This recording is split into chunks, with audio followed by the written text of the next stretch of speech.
depuis longtemps dans son terre à la Transylvanie. C'est un coin isolé au milieu de la Roumanie. Rien que son nom inspire tout de suite la tyrannie. Sa légende n'est faite que de sang et de crimes, des maudits et des bannis. C'est une région nichée dans les montagnes des Carpates. Un coin idéal pour se retrouver entre Ponce Pilate. Une sorte de club méditerranéen pour psychopathes. En plus dans la région, il se lève tard, on peut faire la grasse mat. Tintin est parti au pays des vampires. Le sang, les larmes et les cris, ça le fait plutôt rire. Il se voit déjà habillé tout en cuir, jouant les fakirs,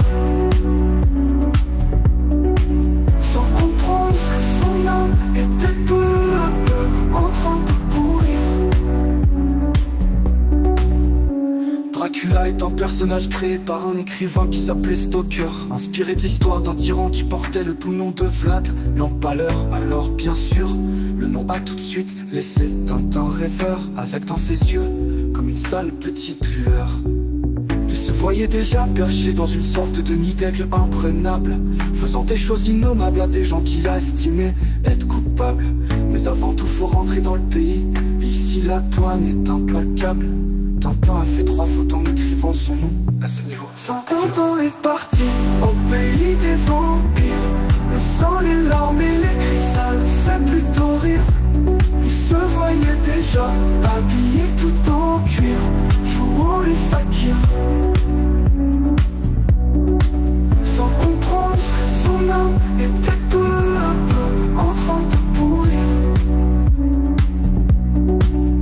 Sur ce coup-ci, c'est vraiment trop dommage. C'est comme ça quand dans les livres on ne regarde que les images. La bonne nouvelle, c'est qu'il apprend de ses erreurs. C'est un avantage. La prochaine fois, il signera avec un X en disant qu'il vient en pèlerinage. Donc pour Tintin, c'est encore et toujours retour à la case départ. En plus, il se déplace uniquement à pied. Pour lui, c'est un devoir. Faut dire qu'il espère toujours rencontrer sur la route un salopard ou un vicelard qui lui demanderait de faire le grand écart pour quelques dollars. Tintin est parti au pays des vampires.